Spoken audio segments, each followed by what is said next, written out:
Bom dia a todos e a todas.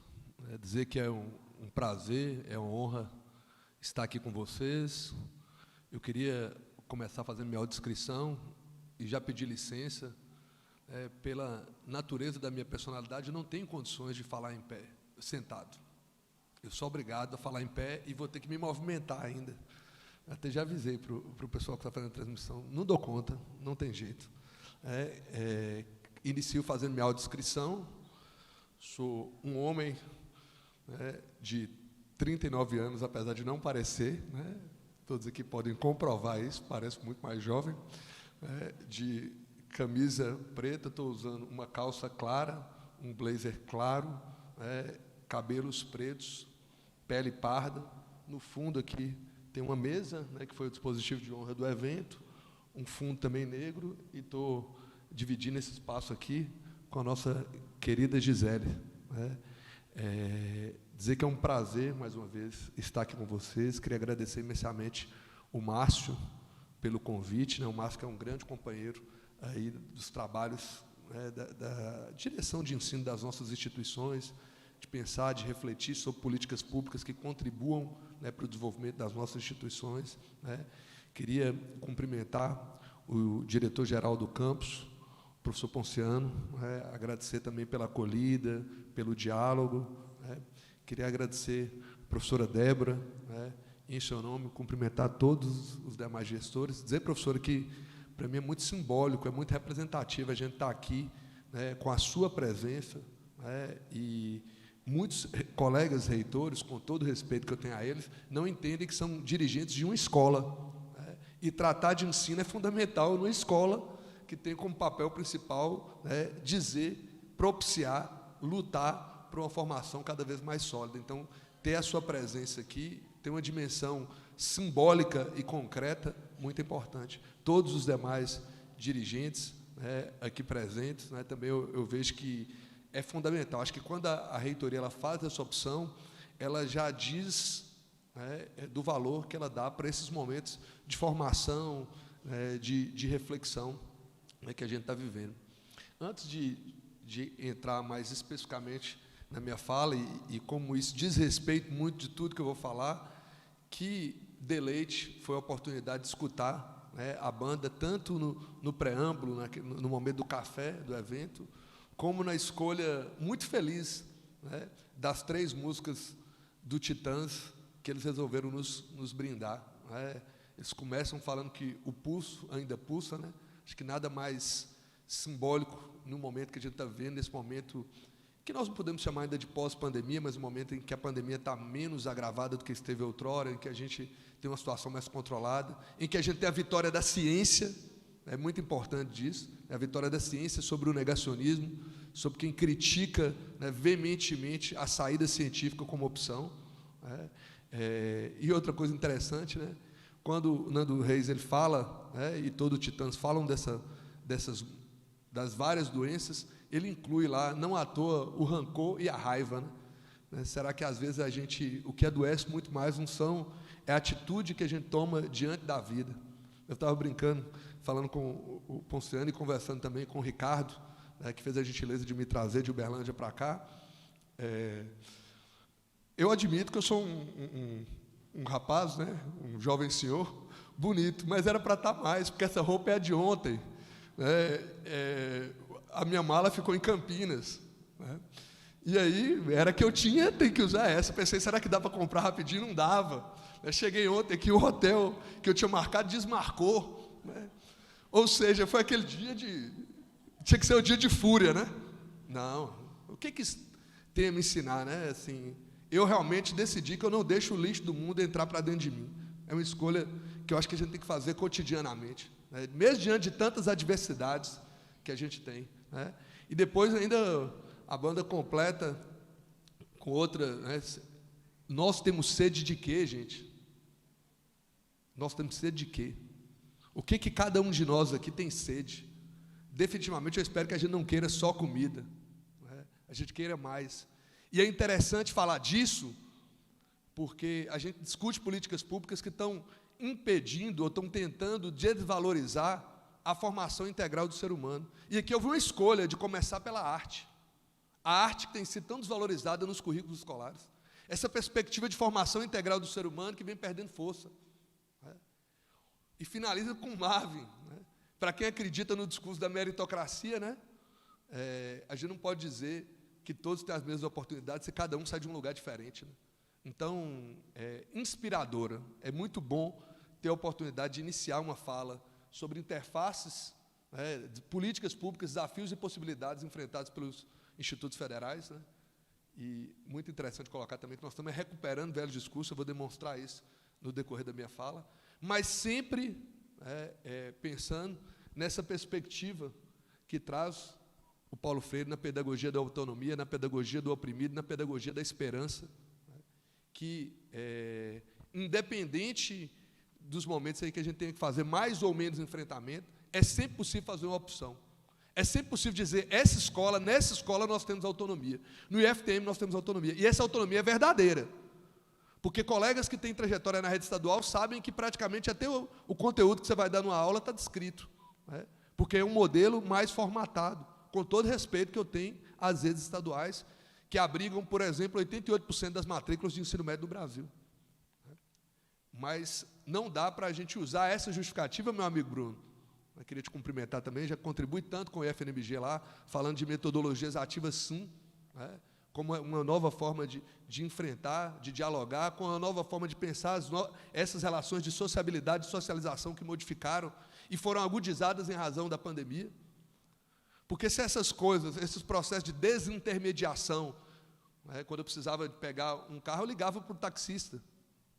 Agora eu aciono o Uber, aciono um aplicativo que tira o intermediário.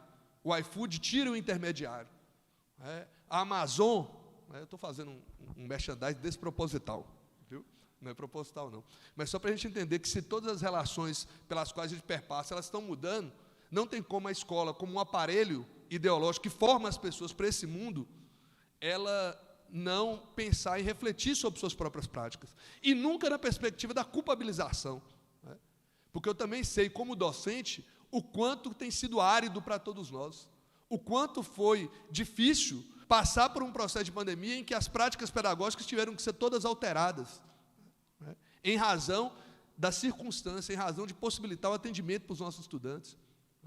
O quanto que é difícil viver em uma sociedade que os paradigmas muito definidos que nos sustentavam estão todos em processo de diluição. Então, a gente aprendeu a desenvolver relações a partir de um paradigma que está em processo de diluição. A gente não tem um novo paradigma, então a gente não tem respostas, não. A gente tem muito mais perguntas. Mas eu acredito que aqui a gente tem um coletivo, e na fala inicial da professora Débora, como que o FTM vai reagir a essa política? Esse é o espaço de debate, esse e vários outros. É no coletivo que a gente vai construir. Porque um princípio da educação pública está lá na LDB, a gestão democrática. A eleição dos nossos dirigentes é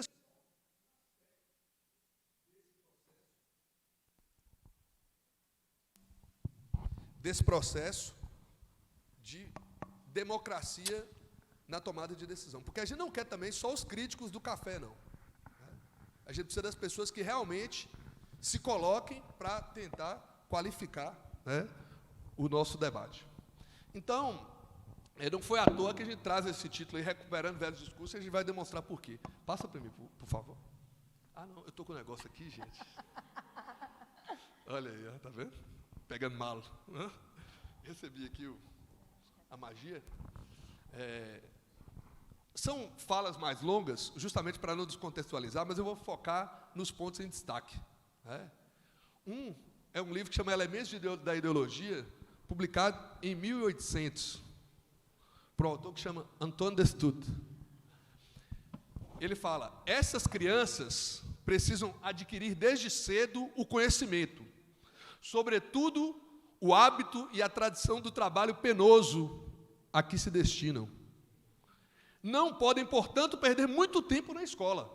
Os filhos da classe erudita, esses sim, ao contrário, podem se dedicar a estudar durante muito tempo. Tem muita coisa a aprender para alcançar o que se espera deles no futuro. Isso é um crime, né? mas faz todo sentido ali, talvez um contexto histórico, a gente não pode descontextualizar as coisas do momento histórico nos quais elas foram escritas, né? Continua sendo um absurdo, mas um absurdo escrito em 1800. Opa! Mas nós vamos fazer um salto aí para 2012. Cláudio Mori Castro, colunista da revista Veja, escreve: sugeri que fosse separada a vertente acadêmica da profissional. Assim, quem quisesse fazer vestibular não perdia tempo nas oficinas, deixando as vagas para quem pretendesse exercer profissões aprendidas. Quem quisesse o vestibular, escolheria o ramo acadêmico. Quem quisesse a profissão, iria para o ramo técnico, depois de formado no ensino médio, ou então poderia fazer o ensino médio simultaneamente. Isso é 2012. Aí nós temos uma definição muito clara do que é o dualismo, né? É escola de pobre para pobre, escola de rico para rico. Pobre nunca vai ter oportunidade de ter sua vida transformada pela educação, porque ele nasceu para ser pobre, então ele tem que fazer o trabalho penoso, ele tem que ir para o ramo técnico, ele tem que ir para o lugar que trabalha mais o dualismo da mão, do braço, em detrimento do intelecto. Porque eu não posso fazer como Gramsci ensinou, eu não posso ser dirigente, eu só posso ser dirigido. E o papel desse intelectual, que é a organização da cultura, que é a transformação dessa realidade, não existe. Porque você já está definido, você nasceu para isso. Você não vai poder ascender a nada, né? E aí, gente, quem define como é que a gente utiliza o cabelo, quem define qual a música que a gente escuta, quem define qual é o cinema que chega até nós, quem define tudo que de forma implícita e às vezes invisível está formando as nossas opiniões, é justamente essa classe erudita, que trabalha para si mesma, porque não pode ter transformação social, né? Ah, mas isso aí foi uma citação de um colunista da Veja, né? Em 2019. Esse aí foi o ministro da Educação, Ricardo Vélez Rodrigues, o primeiro ministro da Educação do governo Bolsonaro. Ele falou que ampliação dos cursos... Então, isso aí não sou eu, estou fazendo crítica nenhuma, não. Não, nenhuma, né? Isso aí estou pagando o que ele está escrito. A ampliação dos cursos técnicos profissionalizantes como uma forma de garantir a rápida inserção dos jovens ao mercado de trabalho. Segundo ele, a ideia de universidade para todos não existe. As universidades deveriam ficar reservadas para uma elite intelectual. Para uma elite intelectual. Universidade deveria ser para poucos. Isso aí já foi outro ministro do governo Bolsonaro, né? Esse foi o terceiro, o Milton Ribeiro. Entende? Agora eu pergunto para vocês, quem é essa elite intelectual? Vocês entenderam por que a gente está falando de recuperação de velhos discursos? Porque esse debate acerca de qual educação serve para cada um, ele já existe no mundo e no Brasil há muito tempo, né? E é isso que a gente vai demonstrar. Nós não estamos falando de nada diferente disso, né? E como que essas políticas públicas trabalham realmente na perspectiva de dizer, você que foi talhado para isso, que nasceu numa família menos abastada, você tem que caminhar, no máximo, para uma profissão técnica. Isso quando é um curso de formação inicial e continuada. Mas, Ricardo, você está fazendo crítica a isso? Óbvio que não. 50% das vagas do Instituto Federal são para cursos técnicos, né? Prioritariamente na sua forma integrada. Eu não estou fazendo uma crítica para isso. Eu estou dizendo a maneira como esse dualismo é tratado, da separação entre o que é trabalho manual e o que é trabalho intelectual. A escola que eu defendo é a escola que trabalha numa perspectiva de formação integral do ser humano. Porque se fosse a perspectiva do dualismo histórico, não podia ter música, não. Música para quê? Para formar criticidade? Para as pessoas começarem a pensar acerca, né, das misérias cotidianas nas quais estão inseridas? Não é? Então, eu coloco aqui, quando eu fui estudante, mas não é verdade, não. Quando eu fui já não era assim, não, já tinha mudado, viu? É só para ilustrar. Então, a gente tinha o primeiro e o segundo grau como formação geral, chamava científico, né, os que têm mais tempo aí vão lembrar, né, e tinha a possibilidade aqui de uma formação profissional dividida, que em 90% dos casos era aquele magistério de nível médio, né, o normal, e ou curso técnico em contabilidade, né. Razões óbvias, porque são cursos que são fáceis de reproduzir, não depende de um grande aparato de infraestrutura, e vai ter o ensino superior. E aí nós estamos falando da LDB 5692/71. Então, essa ideia da pessoa sair do ensino médio com a formação técnica, ela está longe de ser recente. Ricardo, mas você não defende, se defende. Sabe qual é a minha defesa? Que todos os estudantes que encerram o ensino fundamental no Brasil possam ter garantido a vaga no ensino médio integrado. que eu entendo, e as avaliações de larga escala que o próprio governo faz, a avaliação do IDEB, a avaliação do Enem, a avaliação do PISA que o governo adere, colocam a rede federal como uma oferta do melhor ensino médio que existe à disposição no país. Entendeu? Isso aí está claro. Né? Ah, mas eu não gosto de avaliação de larga escala. Então, qual a métrica que você quer usar para debater a qualidade da nossa formação? Você quer debater a possibilidade de ingresso no mundo do trabalho? Você quer debater a possibilidade de acesso ao ensino superior? Qual a métrica que nós vamos utilizar? Porque em quaisquer dessas métricas a gente consegue. Então, veja, não é a possibilidade de fazer uma formação técnica durante o ensino médio é mais que desejável. No Brasil, você tem em torno de 8% dos jovens que concluem o ensino médio ou logo depois do ensino médio conseguem fazer uma formação técnica. Em países desenvolvidos, isso chega a 50%, 60%, 70%. Então, é desejável. A questão é de qual formação técnica que nós estamos falando. Né? Então, hoje, a gente tem... e é interessante a gente debater isso, gente, porque, assim, muitos de nós reproduzimos algumas coisas que a gente precisa refletir sobre elas. Quem nunca reproduziu a fala que a escola boa foi a escola dos meus avós, porque a pessoa fez o 4º ano primário e sabia mais que os alunos do ensino médio de hoje? Vocês já ouviram essa fala? Fala não raro comum, né? Vocês sabiam que o ensino fundamental só torna obrigatório no Brasil a partir da Constituição Federal de 88? E que o ensino médio só torna obrigatório a partir de uma emenda constitucional de 2009? Então, nós estamos falando que é muito fácil dizer de escola de qualidade quando você tinha um percentual mínimo da população com acesso à educação pública. Porque quando você tira essas pessoas que foram alijadas de oportunidade, têm menos capital cultural e colocam eles dentro da escola pública, o que acontece? Naturalmente, a qualidade da escola pública diminui. Mas diminui porque não existe estrutura, diminui porque não existe formação, diminui porque as pessoas têm menos capital cultural.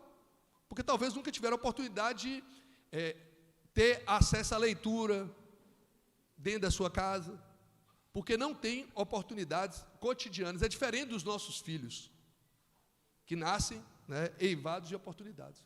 E aí, a gente tem agora essa grande mudança, né, na Lei 9394, que é a Lei 3.415 de 2017. Então, gente, e até essa crítica eu vou fazê-la com muito zelo, é uma crítica, ela é contundente, ela é séria. Né? No entanto, é fato que a lei foi promulgada e ela existe. Então, a gente tem que pensar quais são os caminhos possíveis. Né? Porque a lei foi promulgada, ela já está em vigor. Né? Tiveram vários outros dispositivos legais que vêm na sequência dessa lei. Né? Mas aí a gente tem essa contradição legal, conceitual e legal da reforma do ensino médio, porque justamente ela rompe com essa perspectiva que a gente mais defende, que é uma perspectiva de formação integral do ser humano. E essa perspectiva de formação integral do ser humano não pode ser feita a partir de um ensino médio que seja dual. Né? O novo ensino médio não é tão novo assim. Né? Esse debate de corrigir o número excessivo de disciplinas do ensino médio não adequadas ao mundo do trabalho. Então, precisava de ter um ensino médio que formasse as pessoas para o mundo do trabalho. Eu não estou falando do ensino médio integrado, não. Eu estou falando do ensino médio, que foi alterado pela Lei 3.415. Porque nós temos que entender que a oferta de ensino médio integral no Brasil ainda é muito residual. Na rede federal, apenas 1,5% das matrículas, enquanto 88% estão nas redes estaduais. Essa rede estadual que ofertava o ensino médio com os 13 componentes curriculares obrigatórios. Né? Ah, você está dizendo que esse é o caminho? Né? Não necessariamente, mas da maneira como nós fizemos, a gente acabou trabalhando uma lógica de competências, pedagogia de competência e avaliação de larga escala como única forma de medir essa produtividade, um sentido mais pragmático do aprender, né, e do educar, porque, veja, mais uma vez eu pergunto, né, para que serve a arte, a sociologia, a filosofia, a educação física? Ela só serve numa perspectiva de formação integral do ser humano. Porque, se você pensar que eu tenho que formar para o mundo do trabalho, isso, apenas as habilidades e competências do mundo do trabalho vão ser úteis, isso não tem sentido. E aí, por isso, a gente tem mais carga horária e menos conhecimento. Por quê? Porque o ensino médio do Brasil, anteriormente, ele tinha 2.400 horas de BNCC. E a crítica é que 2.400 horas, às vezes, era considerada insuficiente para o aprofundamento necessário nos conteúdos. E agora o máximo é 1.800 horas. Mas a carga horária subiu para 3.000 horas. E como é que isso funciona, né? Subiu para 3.000 horas, é porque agora você, nesse itinerário formativo, que pode ser em qualquer uma das áreas ou na educação profissional, você vai voltar para o ensino mais específico de qualquer um dos conteúdos. Então, você tem uma carga horária maior, mas um conteúdo menor. Porque nós não estamos falando da proposta de formação técnica. Nós estamos falando que nessas 1.200 horas cabe qualquer coisa, inclusive estágios no mundo do trabalho. Mas você está dizendo que isso é ruim? Depende, se for feito de uma forma qualificada, séria, organizada, a empresa realmente estiver preparada para receber o estudante. Agora, nós não podemos acreditar que o aluno está fazendo estágio, o técnico agropecuário vai para lá para varrer a loja, né? Vai para lá para vender os produtos, ou para fazer livro caixa. Aí não dá para dizer que é isso a formação integral e integrada que a gente está buscando, né? Uma terceira forte presença do terceiro setor, uma coalizão empresarial, que tem o objetivo de vender mesmo, de pegar o recurso público para que isso seja feito, uma adequação à lógica do mercado, adaptação social, por meio de um conceito abstrato de cidadania. Porque ninguém pode falar assim, nós não queremos formar cidadãos, mas eu quero formar cidadãos, mas eu coloco na lei que sociologia, filosofia, arte e educação física são práticas de estudo. Vai ter se quiser. Se eu não quiser colocar. Então, o que é obrigatório no novo ensino médio? Português, nos 3 anos, matemática nos 3 anos, e inglês em 1 dos 3 anos. Então, eu posso morar na fronteira, eu posso morar em Ponta Porã, na fronteira com o Paraguai, que eu tenho que ensinar inglês. Eu posso morar na fronteira do Rio Grande do Sul com a Argentina, em qualquer uma das fronteiras que a gente tem, num país que é cercado do idioma espanhol. E essa é uma regra tácita. Entende? Então, essa crítica que a gente está fazendo, ela é na perspectiva de, Ricardo, mas então é isso? Não. Nós temos autonomia. A gente pode continuar ofertando todos os componentes curriculares. Aí eu tenho uma criticazinha. Será que precisa ter os componentes curriculares em todos os anos? Será que a gente precisa ter um ensino médio integrado com 18, 20, 22 disciplinas? Porque são 3 componentes curriculares da Base Nacional Comum, mais 5 da profissionalizante, 7. Então, os alunos vão ter aí quantos componentes curriculares? Será que a gente não tem que refletir acerca dessa questão? Isso é perfeitamente possível. Mas eu falo um pouco mais dessa questão dos caminhos possíveis. E esse dualismo, que é a maior crítica entre escola de elite e escola de pobre. Essa aqui é a grande tarefa que Gisele me deu. Eu falei, Gisele, isso aqui tinha que ser... uma fala dessa aqui, um momento desse, para discutir cada um desses momentos históricos, né? Ou pelo menos esses 3 num primeiro momento e depois ir marcando os demais. Mas a ideia, gente, é que essas políticas públicas elas não vêm soltas, elas vêm todas concatenadas, né?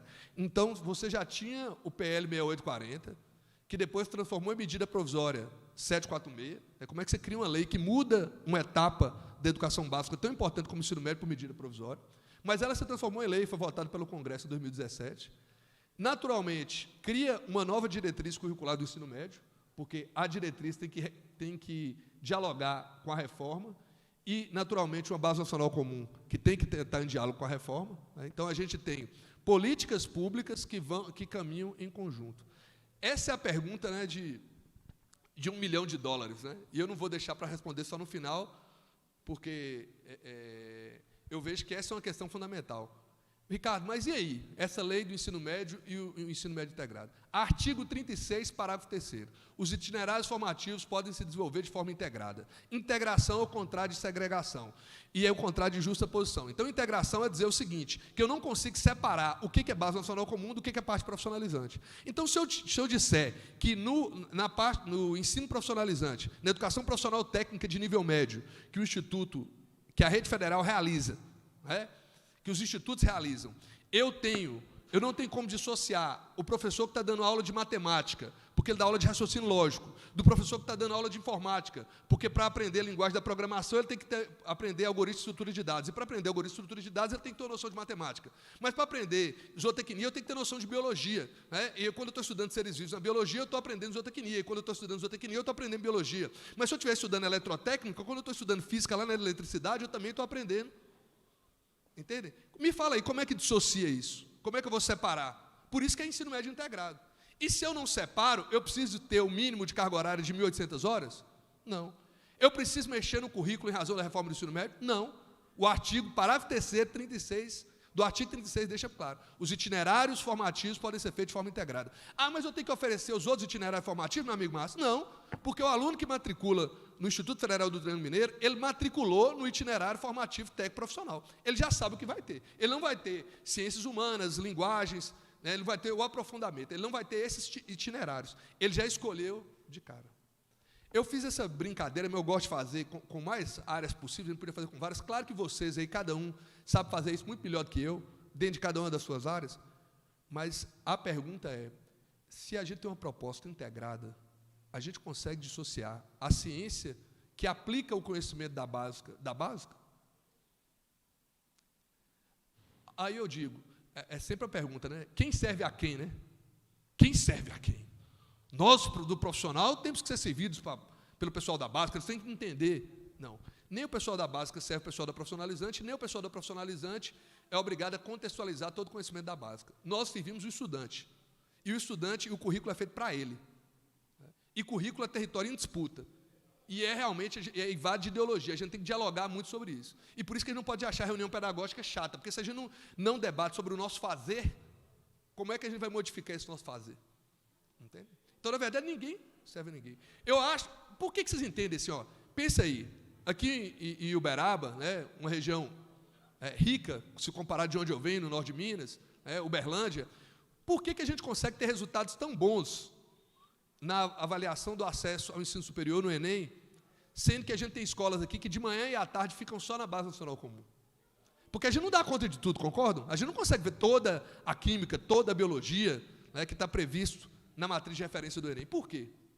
Eu entendo que essa complementariedade, né, que a parte profissionalizante faz com a base, que a básica faz com a profissionalizante, é fundamental no processo de formação. E eu também não quero discutir com vocês, gente, mas nós não estamos cumprindo nossa missão, porque o cara não vai para o mundo do trabalho. Gente, nós vivemos num país, né, que Marvin cantou lá, ó, agora é só você. Meu pai não tinha educação, mas tinha um grande coração.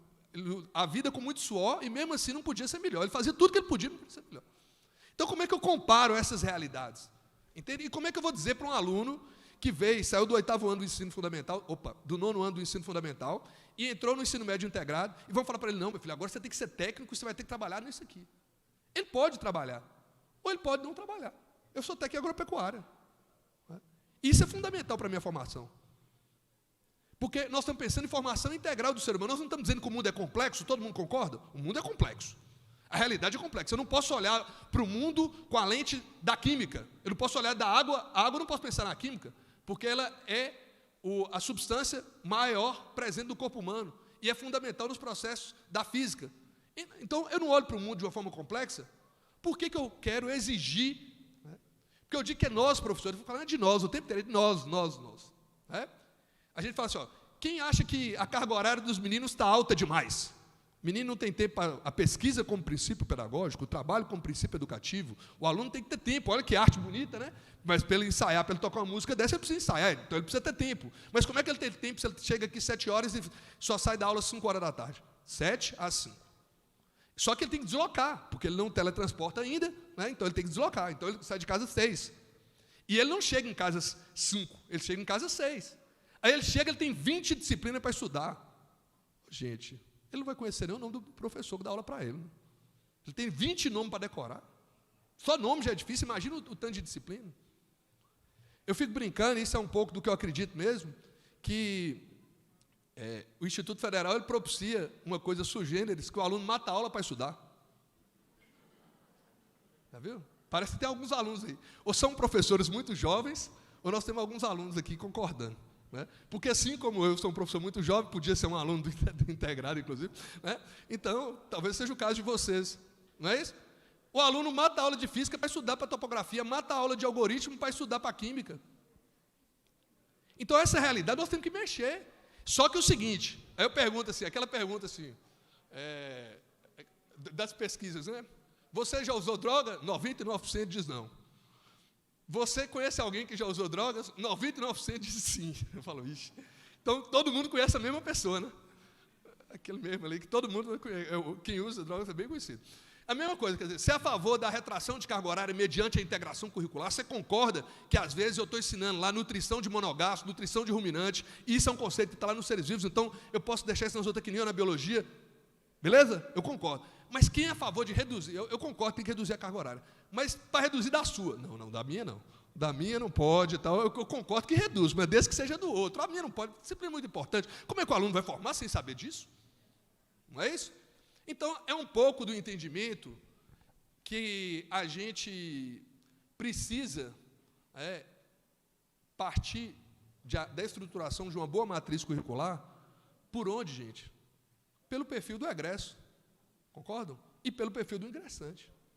Porque senão eu chego para o aluno meu e falo, você vai aprender função, ele não sabe regra de 3, cara pálida. E ele não sabe, não é porque ele não quer, não. Ele não sabe que, por exemplo, 68% dos professores formados em física não têm formação em física e dão aula para ele. Entende? Ou tem formação de matemática, mas uma formação frágil. Ou ele tem que cuidar da família, dos 2 irmãozinhos dele. Ou ele nunca entendeu que escola é fundamental para a transformação dele, porque ele não viu ninguém do bairro que ele mora, na família dele, em lugar nenhum, com a vida transformada por educação. E essa escola é dele. Então, essa perspectiva, por que eu quero falar isso de início? Isso estava mais ao final. Para deixar muito claro uma coisa, a reforma do ensino médio, ela, no meu entendimento, ela não contribui para o processo de emancipação, desenvolvimento, formação integral do ser humano, mas, ao mesmo tempo, na rede federal, é possível que a gente continue ofertando o bom ensino médio integrado que a gente faz. E o desafio nosso é qualificar a nossa oferta. Eu acredito muito no conceito de integração curricular com retração de carga horária. Mas por que retração de carga horária? Porque se nós falamos que o aluno só não aprende, ele aprende não é só nesse espaço, como todos nós não aprendemos, não é só nesse tipo de espaço, então a gente precisa dar espaço, ele precisa ter tempo para isso. A base nacional comum. Nós temos uma base nacional comum de 1.800 horas. Não é? Gente, por que a gente não precisa? Primeiro, porque base é base. Base não é currículo. Currículo é aquele que se constrói na escola. Base é uma referência curricular para a construção de currículos. E se a gente pegar a referência curricular nossa, pegar nossos PPCs e visitarem, os nossos PPCs vão além da base. Nós precisamos mudar? Não, porque nós já atendemos além da base. Ah, mas Ricardo, você está falando que tem que jogar fora? Nada na vida. Você vai analisar, lê, olha, estuda. O que eu vejo são mais críticas do que elogios. Mas talvez você ache que é um ponto interessante. Por exemplo, eu não gosto do conceito de projeto de vida como está na base, mas eu acho que a ideia do projeto de vida é interessante. A ideia do projeto de vida, que já foi defendida por vários estudiosos, o Juarez Dairel aqui do FMG, o Paulo Carran do FJF, a professora Vivian Weller da UNB, já defendem a ideia do ensino médio discutir projeto de vida. Mas não na perspectiva de substituir sociologia para projeto de vida. Não pegar o professor de sociologia e falar, você vai dar aula de projeto de vida agora. Porque eu entro em outra questão. Eu me classifiquei na audiodescrição como pardo. É meu tom de pele. Mas eu nunca sofri nenhum tipo de preconceito racial. Eu me considero, nesse sentido, numa classificação mais sociológica, como um homem branco. E como homem branco, eu vivo numa sociedade que é extremamente racista. O racismo ele é estrutural. Mas, muitas vezes, quando eu vou fazer um Novembro Negro, ou o dia 20 de novembro, ou o ano inteiro para discutir essas diretrizes étnico-raciais, o racismo estrutural no país, muitas vezes, quando eu faço isso, o professor de programação chega e fala assim, não, mas isso não tem nada a ver comigo, como é que eu vou avaliar esse conteúdo? Isso não tem nada a ver comigo. Mas como que não tem, cara pálida? Você não trabalha numa instituição que preza pela formação integral do ser humano? Ou será que formação integral do ser humano é apenas obrigação de sociologia, filosofia, arte, história? É isso? Entende o que eu estou querendo dizer? Então, para a gente contrapor a formação integral, nós temos que ter espaços de formação integral, que não precisam ser todos curricularizados, muitos curricularizados e outros não. E por isso a gente precisa de tempo. E aí depois veio a BNCC, formação de licenciatura, um documento que eu vou falar hoje mais à tarde, com o pessoal que está nesse debate. Eu não preciso dizer nada, eu só preciso dizer que a gente publicou uma diretriz em 2015, deu prazo para ela ser implantada em 2019, e em 2019 a gente criou outra. Aí a gente faz uma audiência pública em outubro de 2019, Na audiência pública, isso aqui. Gente, vamos apreciar aqui a diretriz. Todos, eu disse, todos presentes foram contrários E 2 meses depois, a diretriz foi publicada. Entende? Para uma série de críticas que tem a respeito dessa lógica. Mas só por isso, você tem um documento de 2015, você não avalia ele e já publica outro em 2019, chama as pessoas para escutar, todo mundo é contra e você, não, nós vamos fazer do mesmo jeito. Né? Tem um documento sólido, esse eu falo um pouco mais da diretriz do EPT. O PNLD, eu acho que todos sofreram um pouco aí, né? É um dilema cruel, o dilema do PNLD, porque você, às vezes, se você escolhe não aderir, você tira talvez o único livro que entra naquela casa, com exceção da Bíblia, né? Porque a gente vive num país cristão, né? Apesar do Estado ser laico, mas a maior parte do país é cristão. E você tira o único documento que entra, o único livro que entra, mas ao mesmo tempo você pega um livro didático que você não acredita em praticamente nada da maneira como ele é organizado.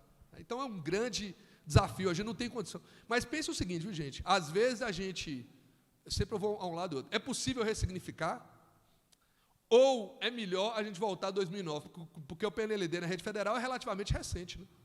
Então a gente não teve livro didático a vida toda. Né? E eu até entendo, mais uma reflexão aqui, que livro didático é algo que a gente deveria utilizar, não a turma ficando com o livro didático o tempo inteiro. Isso é uma provocação. Nós não temos aqui no campus, a gente tem cursos técnicos, são integrados? Integrados em eletrotécnica, eletrônica, informática. Veja, a maneira como eu organizo o conhecimento num curso técnico integrado em informática pode ser o mesmo, em teoria, da eletrônica? Do TEC Eletrônica? Pois eu não estou falando que o curso é integrado? É lógico que é muito mais fácil para eu, professor, dar a mesma aula nos 2 primeiros anos, ou nos 4 primeiros anos, ou nos 6 primeiros anos. Mas nós não estamos falando de integração curricular? Então, em tese, esse diálogo não tinha que acontecer entre a parte profissionalizante e a parte da base nacional comum? Entende? Se a gente concorda com a tese que tem que ser integrado, então essa integração tem que acontecer a partir do diálogo entre as áreas. Né? E, por fim, o novo Enem. Esse novo Enem, não sei nem se sai, né? Porque é uma proposta tão sui generis, né? Tão difícil de implantar, porque você faz o Enem já é difícil. Você tem aquela matriz de referência com aquele tanto de competência e habilidade, fazer prova daquele tanto. Agora você vai ter 2 dias, né? Uma da base nacional comum e outra com a parte do itinerário formativo, ou com diálogos de acordo com o curso que você pretende cursar. Só que aí, mais uma vez, nós temos um grave problema, né? Porque aquela propaganda, olha, você pode estudar o que você quiser, novo ensino médio, passando na propaganda, no intervalo da novela, né? Só que a realidade não é essa, porque a escola não consegue ofertar os 5 itinerários. A escola é obrigada a ofertar, no mínimo, 1. E aí nós temos, a maior parte dos municípios brasileiros tem uma única escola de ensino médio. E se ela não tem professor para o ensino médio do jeito que ela está, como é que ela vai ter ensino médio para 5 itinerários? Não vai ter os 5 itinerários. Então, quem morar naquele município só pode ir para aquela área. Concordam? Como é que você dificulta? Porque a ideia é boa, mas a ideia, para ser boa, a estrutura tinha que ser diferente. Entendeu? Não é que a ideia é ruim, é porque você quer resolver as coisas com sabonete de joá, com um negócio que resolve, não dá para resolver. Qual o problema? Nós temos problema de formação continuada. O professor não é formado. O que eu tenho que fazer? Formar o professor. A docência não é atrativa. O que eu preciso fazer? Valorizar a carreira. Nós temos 45% das escolas que não tem laboratório. O que eu preciso? Colocar laboratório na escola. Mas ao invés de fazer isso, que dá muito mais trabalho e exige muito mais recursos, eu crio uma reforma do ensino médio, que é a solução mágica. Entende? Então, a crítica, gente, não é a crítica pela crítica. É porque é vendido algo que não é possível ser entregue. Entendeu? E quando você vende algo que não é possível ser entregue, você aumenta o dualismo. Porque o filho da classe abastada, o cara que estuda na escola privada, ou que estuda até no mesmo Instituto Federal, mas pode fazer cursinho à tarde, ele vai continuar tendo a oportunidade de se aprofundar no que ele quiser. Agora, o cara que mora no município de 30 mil habitantes, ou até aquela escola de ensino médio, ele pode ser um cara com altas habilidades em matemática, ele vai ter que fazer ciências humanas, é o que tem. Estão entendendo o que eu estou querendo dizer? Então, esse é o problema, é porque se vende uma coisa que é surreal. Mas na propaganda não falou isso. Na propaganda falou que você podia ser o que você quisesse. E a pessoa não entende que o processo é muito mais complexo. Entende? Então, gente, esse slide, eu garanto que esse era o que eu ia falar mais cedo. Eu falo assim, nossa, se ele falou isso, esse slide não termina hoje. Ah, Maria, Jesus acende a luz. Quem aguenta esse homem? Mas é porque aqui a gente fez uma linha do tempo de praticamente todas as políticas públicas mais recentes que têm incidência. Então, assim, qualquer uma dessas temáticas, viu? Eu já peço desculpa por 2 motivos. Eu gosto de falar isso até no início. Eu falo de uma forma muito assertiva, é porque eu acho que a gente tem que tentar provocar. É meu modus operandi. Está longe de ser verdade absoluta, viu? Eu nem acredito em verdade absoluta no campo educacional. Eu acho que você tem uma boa tese, uma boa antítese para formar uma boa síntese. E é esse diálogo que a gente constrói. Mas é minha forma de provocar, de tentar trazer alguma reflexão, tentar trazer alguma contribuição. Então, fique à vontade para discordar de absolutamente tudo que eu estou dizendo, e a gente vai construindo o diálogo, viu? E outro ponto é porque não dá mesmo para aprofundar. Entendam que cada um desses momentos é um documento histórico, uma série de textos e de reflexões e de críticas que a gente teria que aprofundar em cada um deles. Mas o bojo é sempre aqui, ó, onde nasce, aqui, ó, porque todas as políticas públicas, desde a formação de professores até o novo Enem, se a gente for pensar, nós estamos falando de quê aqui? Avaliação, materiais e tecnologias educacionais, como que a educação profissional e tecnológica se comporta, formação de professores. Está vendo? Então, nós estamos falando de praticamente todas as áreas que integram uma política educacional. Beleza? Aí, gente, quando a gente fala disso, não tem como deixar de dizer que a gente passa por uma reforma empresarial da educação. Porque a primeira coisa que se faz quando quer se destruir algo é dizer que não funciona, né? Então, você vai e deixa um déficit de milhares de servidores do INSS. Aí você tem 3,8 milhões de aposentadoria que não estão sendo processados. Depois fala, vamos privatizar isso aí, porque não funciona. Vamos terceirizar, porque o poder público não funciona. Entende? Então, você precariza, depois você tem uma justificativa. Então, você nunca quis resolver o problema dos professores de física que não são formados em física. Todo mundo sabe que o problema está lá. Mas aí eu vou deixando o problema e depois falo, não, vamos fazer a reforma do ensino médio, que ela vai resolver. Não é? E esse grupo, Fundação Lema, o próprio Conselho, Todos pela Educação, é um grupo que atua nessa perspectiva de sempre favorável à base nacional comum, o novo ensino médio, como se isso fosse qualidade. Eu não estou nem dizendo que não tem coisas positivas que venham daí. O que eu estou querendo dizer é que existe um interesse privado muito grande. Esse é um ponto. E outro ponto é que se busca a solução mágica para o problema. E aí a Folha de São Paulo começa a bater, né? Os institutos federais passaram a ser um equívoco. Isso está lá publicado na Folha de São Paulo por um Simon Schwarzman, uma pessoa que elabora para esse grupo aqui. Mas o economista Luiz Carlos Brescia Pereira, né, fala que o aumento da oferta de curso técnico foi positivo. O problema é que isso foi feito por servidores estatutários. Então, não tinha que ter concurso, servidor terceirizado. Né? A gente já discutiu muito como é que é serviço público agora, recentemente, com a questão da Anvisa. Né? Se fosse tudo terceirizado na Anvisa, tudo carro comissionado, possivelmente as crianças de 5 a 11 anos não teriam vacinadas, porque não teria ninguém para dizer que era importante que se vacinasse. Né? Aqui algo, como eu converso para caramba, eu vou adiantando os slides, né? E agora a gente pode falar um pouco mais rápido. Os currículos do ensino médio são compostos de uma formação geral básica, 1.800 horas, e 1.200 para itinerário formativo, que pode ser as áreas do conhecimento ou formação técnico-profissional. Eu pergunto, Ricardo, você está falando que é 1.800, então é isso? Nós vamos ter que mudar os PPCs? Não. Por quê? Artigo 36, parágrafo 3º. Os itinerários formativos podem ser feitos de forma integrada. Nós concordamos que o ensino médio integrado é uma grande vitória, é uma oferta importante. Né? Não quer dizer que ela é perfeita. Até porque em educação não existe, né, essa perfeição. A gente sempre está buscando. Eu digo que é o pote de ouro no final do arco-íris. Quanto mais você se aproxima, ele nunca chega. Né? Porque é um processo dinâmico. E agora mais dinâmico do que nunca. Né? Talvez a gente consiga falar um pouco disso mais à frente. Mas, no caso nosso, a gente fez a escolha de trabalharmos na sua forma integrada. Aqui é só um slide, inclusive apresentado pelo próprio Ministério da Educação, que fala especificamente dessas competências gerais, que são a base nacional comum, e depois os itinerários, que podem ser as áreas ou não. Sabe o que é triste, gente? É porque você pensa assim, pô, eu vou fazer um itinerário formativo na área de matemática. Então, eu vou fazer uma matemática profunda, né? Vou estudar limite, derivada, né, função. Não, gente. O menino vai aprender regra de 3, fórmula de Bhaskara, entende? Por quê? Porque essa base aqui, ela é muito frágil. A crítica que se tem à base é justamente essa. Como você tem uma base frágil, o que deveria ser base, transforma em itinerário, entendeu? Porque se a base fosse sólida, o itinerário seria algo de aprofundamento, seria até interessante mesmo. Mas, para isso, a base tinha que ser sólida. Outro aspecto, isso aí, diretrizes curriculares do ensino médio. Isso é só para a gente refletir. Né? Pode ser feito ensino médio diurno, preferencialmente no itinerário formativo, ter educação à distância. Ricardo, você é contra a educação à distância? Não, em absoluto. Pelo contrário, sou a favor. Eu acho que ele tem que dialogar muito com os estudantes e entender qual a melhor forma que a gente atinge a partir de ferramentas digitais, metodologias ativas, utilizar. Isso em diálogo. Eu acho que o caminho inicial não era o ensino médio, porque a gente precisa fazer o caminho do ensino superior, onde você tem uma autonomia maior, intelectual, formativa maior. Né? Então, se a gente, eu digo que o Instituto Federal oferta ensino superior e ensino médio. Então, acho que não podemos começar pelo ensino médio integrado se a gente ainda não faz o ensino superior. Podemos até tentar fazer um debate com todos, mas eu acho que esse debate tinha começado no ensino superior com a formação mais sólida. Então, não estou criticando, não. O que eu quero mostrar nesse slide é que o ensino médio diurno pode ter 20% da carga horária à distância, o noturno 30% e a educação de jovens adultos 80%. Mais uma vez, a gente está dizendo, mas por que para a educação de jovens adultos pode ter 80% e por isso ser no médio diurno só 20%? Alguma coisa nos diz isso, né?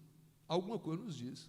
Né? Porque para os que foram alijados, eu posso dar menos para quem faz menos, porque a formação dele pode ser qualquer uma. Né? Ele não fez o ensino médio até hoje, como se não fazer fosse opção. Né? Mais uma vez. Né? Por isso que afasta da meritocracia, não podemos esquecer isso nunca. Meritocracia só existe se as oportunidades forem iguais. Se o ponto de partida for igual, tem meritocracia.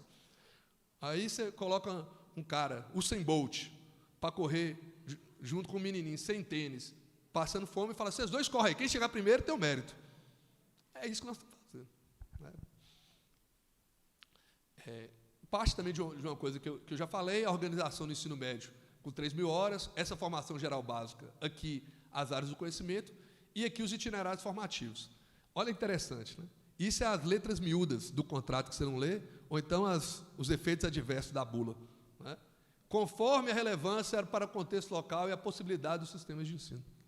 Quantos itinerários formativos eu vou ter que oferecer na escola estadual? Nenhum. Né?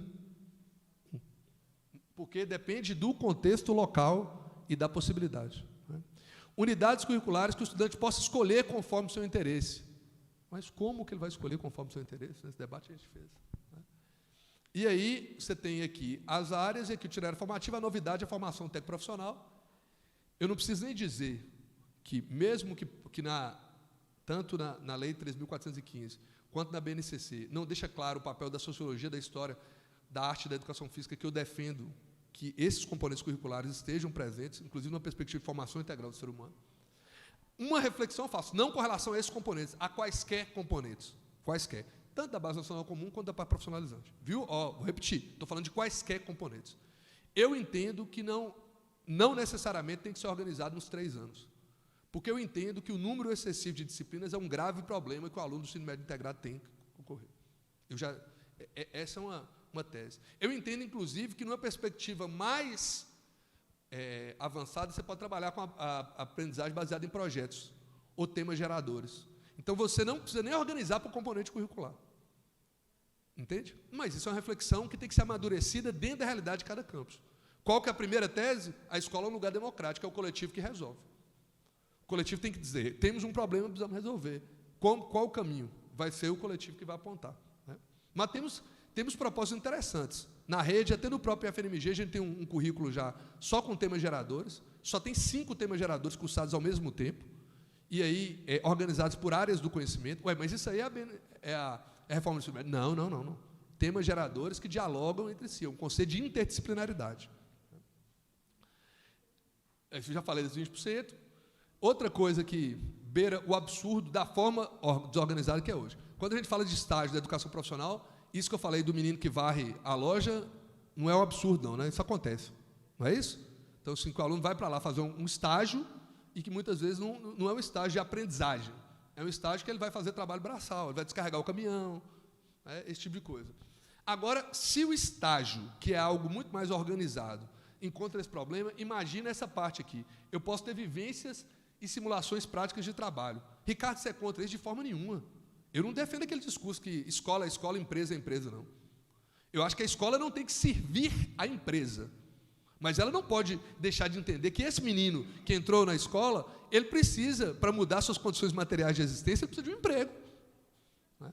Então, eu tenho que dialogar. Eu não posso ser refém dessa lógica. O problema é falar de vivência e simulação prática quando nem o estágio nosso conseguiu atingir esse nível. Então, o aluno vai para lá, para o balcão, né, vender, e depois coloca isso aí, é parte da sua carga horária do ensino médio. Entendem? Essa crítica, a crítica a processos de certificação intermediária que não são pensados. Ricardo, você é contra a certificação intermediária? Totalmente a favor. Acho que os cursos técnicos concomitantes subsequentes precisam ter certificação intermediária. É importante que tenham. Porque essa certificação intermediária possibilita. É porque a gente tem que entender o seguinte: nós atendemos um público muito diverso.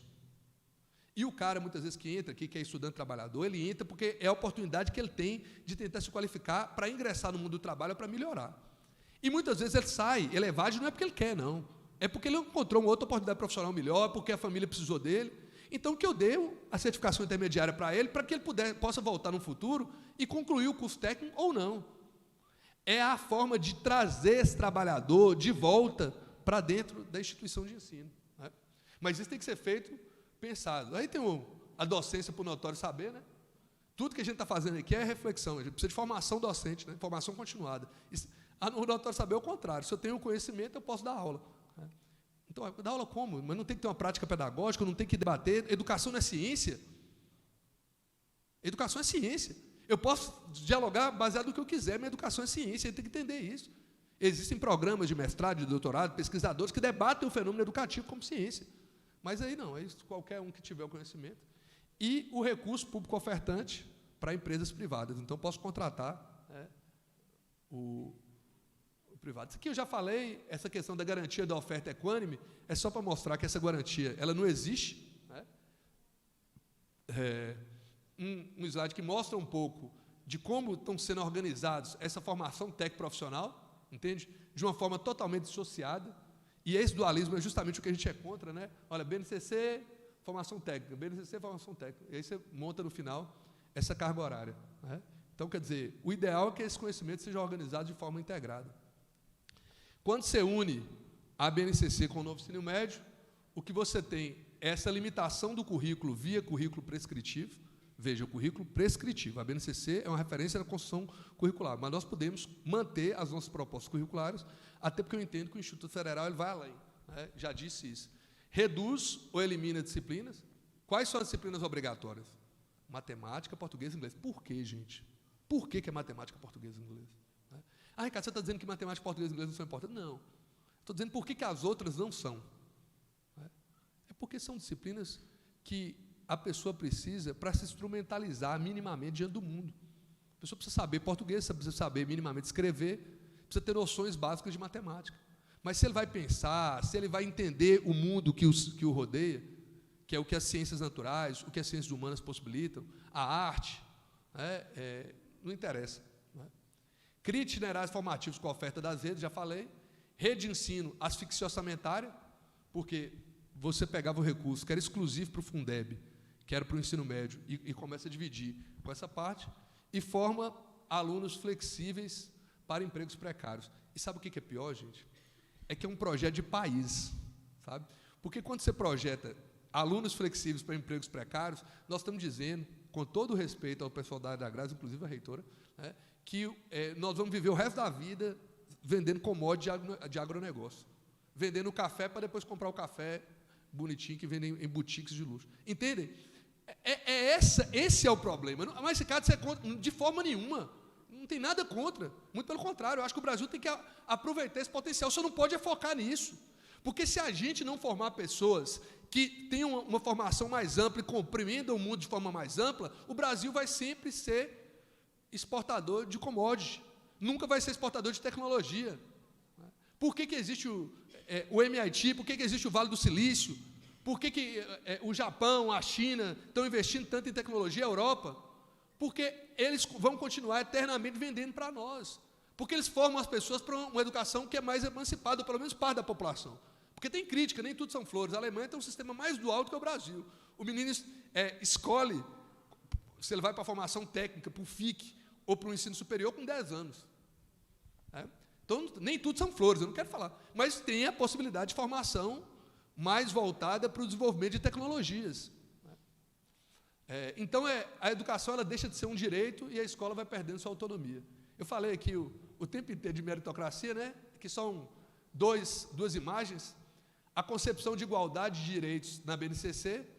Para garantir uma seleção justa, vocês farão o mesmo, testar a habilidade de subir naquela árvore. É isso que a gente faz. Né? Bota um macaco para subir numa árvore e um sapo. Né? Ô, macaco, vocês estão partindo do mesmo lugar. Né? O conceito de igualdade, né? Ou o conceito de equidade, que é adaptar as oportunidades, fazendo com que elas sejam cada vez mais justas. Né? Uma concepção baseada no multiculturalismo. Porque a gente tem que ter uma escola, eu defendo assim, que duas grandes saídas. Ontem eu estive no Instituto Federal Catarinense falando um pouco de permanência e êxito. Eu sempre defendo que duas saídas muito importantes para a permanência dos estudantes: vínculo, o estudante tem que se sentir acolhido pela escola, e muitas vezes ele fica na escola por uma relação com um técnico ou com um professor que vai estimulando ele a permanecer, e currículo diverso, itinerários formativos diversificados. Por quê? Porque as juventudes são várias. Né? Esses meninos vêm numa perspectiva meio que atropelando a gente mesmo. Quer um exemplo? Vocês já viram a propaganda? Não é merchandise. Vocês já viram a propaganda do Itaú com a conta gamer? Tem uma propaganda aí, passou. Gente, eu não entendo nada que eles falam. Nada. Aí eu vejo que eu estou velhinho. Vocês entendem, né? Eu não entendo nada, não entendo uma palavra. Tem hora que um fala para o outro assim, mas como é que você falou essa palavra, e essa palavra aqui, o pessoal não vai entender. Não, mas a conta é gamer, é só para os gamers entender. Vocês não precisam entender. O resto não precisa entender. E a gente, como é que a gente chega dentro da escola e fala, não, a formação é a mesma para todo mundo. Nós temos a juventude LGBTQIA+, tem a juventude negra, tem a juventude rural, tem a juventude urbana. Né? Então, nós temos diversas expressões, tem a juventude dos diversos campos religiosos e manifestações religiosas. Como é que a gente vai chegar para todo mundo e falar que essa é a mesma escola para todo mundo? E aí, gente, para pensar nesse ser humano integral, e depois de tanta crítica, eu falei com Gisele, Gisele, não fica com medo, não, viu? Que eu termino falando um pouco mais de esperança, né? A gente fala um pouco de esperança. O ser humano integral tem que ter um desenvolvimento afetivo, desenvolvimento intelectual, integração de tempos e espaços, desenvolvimento físico, desenvolvimento social. Né? É uma concepção mais ampla do ser humano em sua totalidade. A plena capacidade para o exercício da cidadania, para a qualificação do trabalho, para estudos posteriores, para que ele possa pensar em todos esses conhecimentos e valores e atitudes que compõem o currículo. Meu tempo acabou. Já acabou, viu, gente, o tempo? Então, eu vou passar bem ligeiro. Eu achei que não tinha acabado. Eu converso para caramba. Caminhos possíveis, reafirmação dos conceitos fundantes do ensino médio integrado. Aqui é uma linha histórica só para mostrar como é que é difícil para nós. Né? Nessa fala, ontem, eu dividi a mesa com uma psicóloga, e ela falando da adolescência, né, que o professor que trabalha com o ensino médio integrado tem que conhecer, ser um especialista da adolescência, só que a gente tem que ser especialista da adolescência, da pedagogia, andragogia, nós temos que ser especialista da juventude, nós temos que ser especialista de várias áreas. Né, porque esse é o grande desafio de trabalhar desde qualificação profissional até mestrado e doutorado. Né. Do ponto de vista de caminhos possíveis, nós temos que pensar sempre numa formação integrada, integral e diversa. Essa politecnia, que é o contrário de ensinar parece tão pretérito, mas parece tão atual aquele filme de Charlie Chaplin, né? É tão pretérito, é uma coisa tão longe, mas é tão atual. E o grande ditador também, né? Então, integrado, verticalização do ensino, o trabalho, a tecnologia, a ciência e cultura como categorias sociais. É entender que qualquer conceito que eu ensino, ele está vinculado ao mundo do trabalho. Porque como é que o homem se relaciona com a natureza? Ele modifica a natureza a partir do trabalho. E a partir do trabalho, ele gera tecnologia. Mas essa tecnologia é gerada a partir da ciência. Mas o homem não é só trabalho. Então, ele, a partir das suas relações com o mundo, é uma das formas que ele tem de vivenciar a cultura. Né? Então, como que é possível trazer os conteúdos para um campo que dialogue com a realidade desses estudantes? Né? Já falei da educação como pleno direito, esses conteúdos curriculares, a interdisciplinaridade eu falo um pouco mais na frente aqui. Né? Pensar a interdisciplinaridade não como sentido de aplainar saberes distintos, mas uma perspectiva de integração curricular. Né? Contextualização da aprendizagem. Esse exemplo que eu falei aqui do início, que o integrado, eu acho que é uma das coisas mais fantásticas, essa possibilidade do aluno começar a pensar por que eu aprendo isso. A integração das áreas, o papel da prática, a integração dos professores. Aí o professor vai falar assim, eu não gosto de reunião, não. falo, mestre, você está no lugar errado, brother. Como é que você fala, você não gosta de reunião pedagógica, mas como é que você quer propor a educação se você não quer se reunir? Como é que você quer falar de integração se você não conhece nenhum professor que divide a sala, que divide o mesmo ano com você? Entendeu? É meu quando o professor falar que não gosta de dar aula, eu falo, pô, então não é o lugar seu, porque aqui o negócio nosso é dar aula mesmo. Entendeu? É mediar processo pedagógico. Né?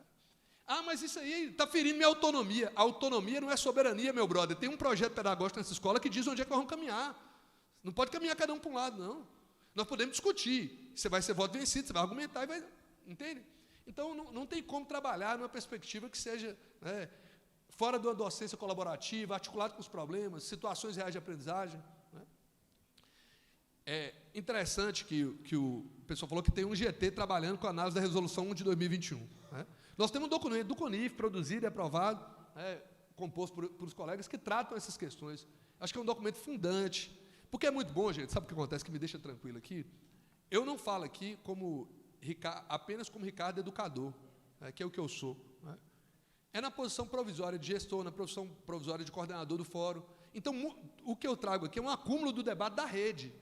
Então, assim, não é, nós vamos seguir num caminho que é o papel de que é uma reflexão pessoal. Não é uma reflexão pessoal, é uma construção coletiva. Né? Aí a gente poderia falar, desde as diretrizes indutoras do ensino médio integrado, a análise da Resolução 1, para pensar da Resolução 1 de 2021 do CNE, né, muito recente, inclusive, para um fortalecimento do Pacto Nacional. Né, passando por todos esses aspectos, que depois a gente pode falar um pouco mais, mas em razão do tempo eu vou passar, né, e pensar justamente essa perspectiva do currículo que não fica restrito apenas ao currículo formal. Você tem um currículo formal que me diz o que ensinar, para quem ensinar, para quem ensinar e como ensinar. Ele não é um elemento neutro de transmissão, mas eu tenho que pensar no currículo oculto. Para quem serve? O que é importante? O que não é? É possível construir um currículo nacional? E ter um currículo real. Como que se dá na escola, no professor, no estudante, na sociedade? Entende? E por isso que a gente não pode ficar restrito ao entendimento que o aluno só aprende dentro da sala de aula. Porque ele traz uma gama de conhecimentos que tem que ser contextualizados dentro dessa realidade. E eu tenho que pensar que esse ato de educar, não necessariamente ele é neutro, ele nunca é neutro. Porque nós temos um currículo que é um processo. E essas dimensões são fundamentais para a formação integral do ser humano e para esse conceito que eu venho trabalhando com ele durante toda a fala, a multiplicidade das juventudes. E se eu tenho uma juventude múltipla, eu não posso ter um currículo que é único. Aqui eu já, caminhando mesmo para a finalização, vejam que a gente já falou isso.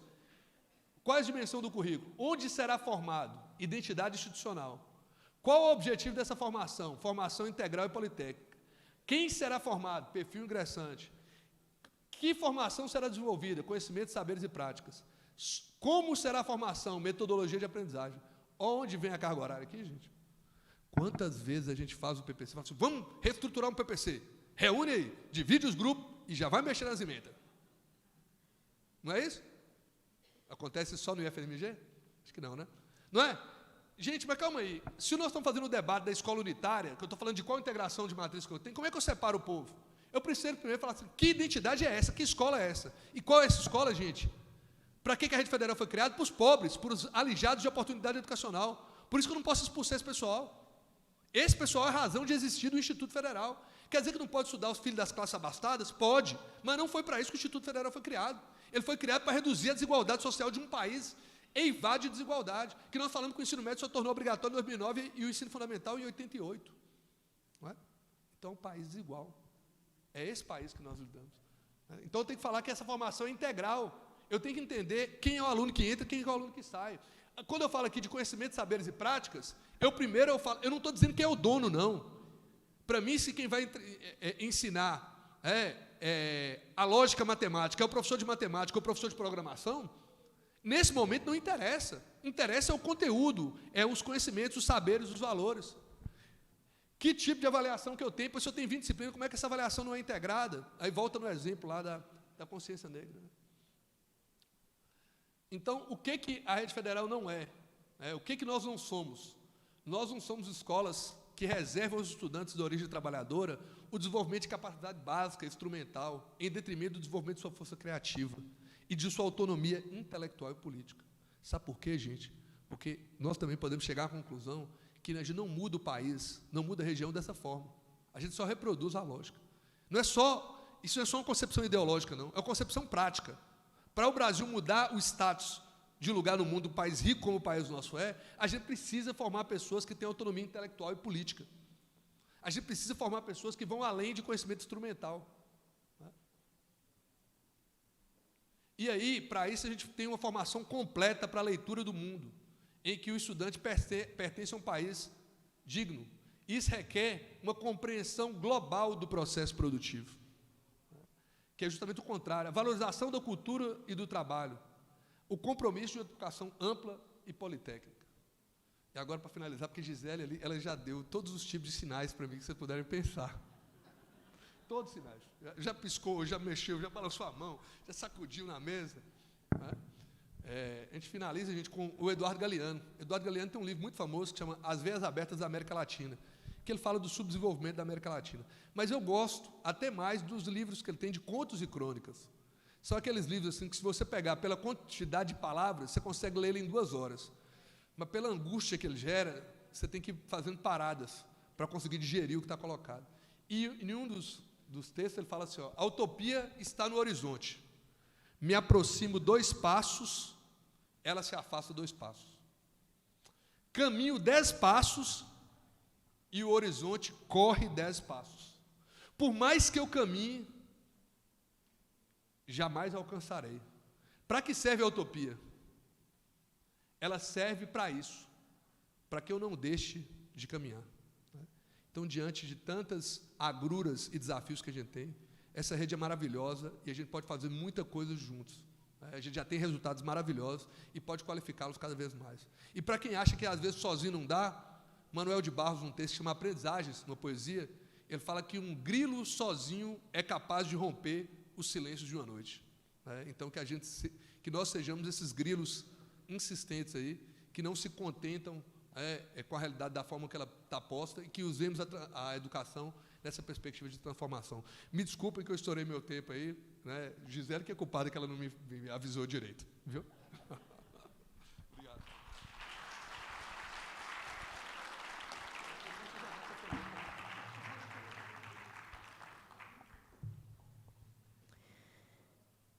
Não dava para interromper a fala sem essa reflexão poética. É emocionante quando a gente pensa, só de IFTM eu tenho 12 anos, né? Entrei em 2010. Eu comecei como professora em 1999, que foi o meu primeiro contrato, professora substituta de escola pública.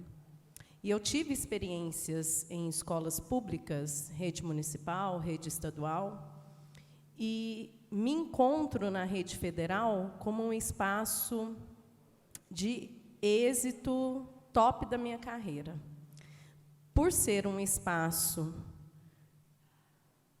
em que a gente usa muito a expressão da livre, né, cátedra, né, a gente tem oportunidade de experienciar, de promover experiências, né, em relação à prática docente. Eu acho que tudo que o professor Ricardo Cardoso apresentou aqui é um contexto muito importante para a gente entender aquela nota de repúdio.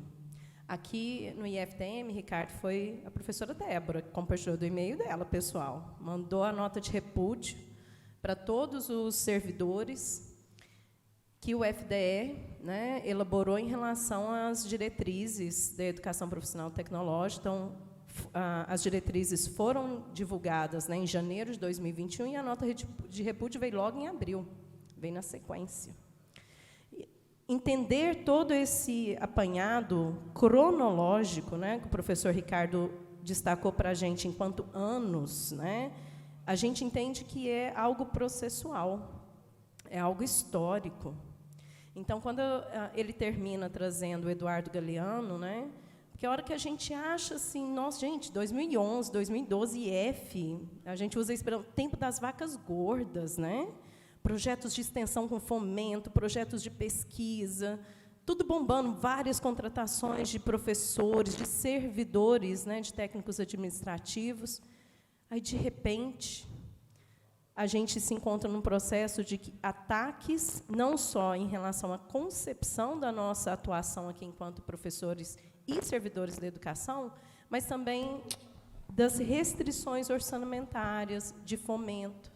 Então, eu acho que é isso, é porque a gente precisa continuar caminhando, né? A gente precisa manter os fóruns. Quando o professor Márcio Santana nos diz que houve um hiato de 10 anos sem fórum de ensino. Enquanto instituição, nós temos, né, mais de 12 anos, mas houve apenas 5 fóruns de ensino, que é um evento para ser anual. Então, muita coisa aconteceu, né, e muita coisa está acontecendo. Eu gostaria muito que a gente se agarrasse, de fato, nessa perspectiva de esperança, né, Ricardo, de que a gente está passando por isso por algum propósito, então que a gente continue caminhando e que a gente continue debatendo, que a gente precisa se conhecer. Essa é a minha primeira experiência tendo essa perspectiva mais abrangente em reitoria, né? Então, participar da reitoria itinerante, conhecer colegas, conhecer o trabalho que cada um tem feito, numa gestão em que nós somos consultados publicamente para contribuir, até mesmo com regulamentos. Então, nós precisamos nos ater a esse momento que nós estamos participando de uma forma mais colaborativa, até mesmo da elaboração de regulamentos, de revisão e atualização. E aí, Ricardo, porque eu disse para ele que eu ia fazer essa pergunta, que tem aparecido bastante. Eu acho que, com tudo que você apresentou, é uma das perguntas que mais aparecem em nossas reuniões, em nossas discussões.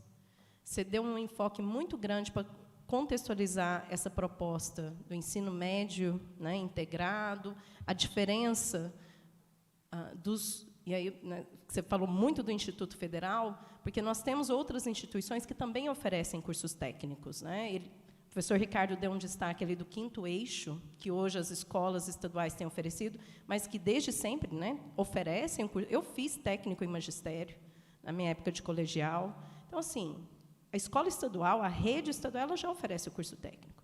Nós temos instituições privadas que também oferecem curso técnico. Temos o Sistema S, que oferece curso técnico.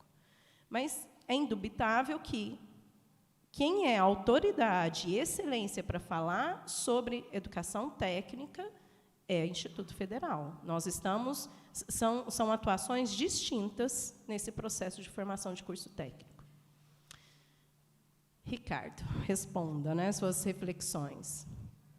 Qual a legalidade, né, e em que momentos, né, que a gente pode pensar e falar, né, sobre isso, quando a gente vai pensar dessa legalidade, no momento em que o IFTM, né, e aí, em conjunto com uma proposta da rede, né, você está aqui representando o FDE, que é o Fórum de Dirigentes da Educação, do Ensino. Nossos PPCs, nós temos feito revisões, atualizações, sempre reafirmando que nós não estamos seguindo essa proposta da BNCC, nós não seguimos, enquanto uma legislação que vem pelo MEC, né? Então, qual a legalidade de nós, enquanto instituição, nos mantermos nessa autonomia de uma escolha pedagógica diferente de uma diretriz que vem, então, sendo, né, consolidada em âmbito nacional?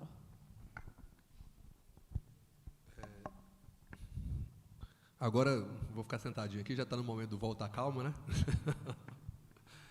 Obrigado, e vocês me desculpam, realmente, quando eu estou falando, eu sou muito apaixonado pela educação, sabe, assim, por tudo, sou apaixonado pela rede, eu devo demais ao Instituto Federal do Norte de Minas e toda a rede federal, então eu falo disso com muito amor e às vezes, como eu disse, a gente é excessivamente enfático, intenso, e agradeço a todos vocês aí pela generosidade da escuta. Com relação a isso, Gisele, assim, eu não tenho a menor dúvida dessa questão. Primeiro, porque Base Nacional Comum Curricular não é currículo, é referência para a construção de currículo, né? E veja, nós estamos falando, o documento ele prevê o quê? Direitos e objetivos de aprendizagem. São competências e habilidades que os estudantes devem ter após concluírem aquela etapa, né? E eu posso te garantir que, ao não seguir à risca, e eu digo ao não seguir à risca, se a gente visitar a BNCC, nós vamos ver lá que boa parte das competências e habilidades que são solicitadas, nós atendemos na íntegra, ou, na maioria dos casos, aprofundamos, nós vamos além. Então, oferecer além, você tem que oferecer o mínimo. Oferecer além do mínimo não é legal. Né? É legal você oferecer abaixo do mínimo, aquém do mínimo estabelecido. E como o documento ele é criticado justamente por ser um documento raso, ele não é criticado por ser profundo. A gente pode dizer categoricamente, e sustentado em documentos que não são documentos políticos. Quem faz documento político é lei, decreto, portaria, né, a Constituição Federal acima de todos esses, aí as resoluções do CNE. O CONIF, ele produz documentos de orientação política, político-ideológica. Mas, como eu posso dizer que toda a rede procede dessa forma, que o IFTM está igualmente tranquilo em não seguir a BNCC. Nós vamos falar isso. Não é que a gente não segue a BNCC, a gente oferta além do que preconiza a BNCC. E os aspectos que nós julgarmos que são positivos, que a BNCC trazem elementos, por exemplo, nós fizemos um estudo lá, nós temos vinculado à Pró-Reitoria de Ensino um grupo de estudos e pesquisas sobre práticas de ensino. Né? Busquei colegas que já ajudavam a gente, o ano passado, nós fizemos um estudo aprofundado da BNCC. Né? E apresentado por áreas, dentro das áreas. A gente vê que tem pontos que são positivos. Né? Não dá para dizer que o documento é todo ruim, não é possível você produzir um documento daquele tamanho e nada ser válido. O que eu quero dizer é que ele não tem que ser seguido como um mantra, né? Que a gente, olha, agora nós sabemos onde que a gente deve buscar. Né? E eu acho que um grande desafio nosso é o desafio do debate interno, justamente para demonstrar que nas nossas propostas integradas, a gente consegue ir muito além do que preconiza a BNCC. Aí, cara, mas você está falando isso tirando de onde? Gente, de onde que eu tiro isso? Então, vamos lá para a avaliação de larga escala. A avaliação do Enem diz que a rede federal tem resultados melhores do que a educação privada. A média da rede federal tem resultado melhor do que a média da educação privada. E muito melhor do que a rede estadual, que são os principais ofertantes de ensino médio. Então, como é que a gente encontra resultados melhores por um processo que é pior?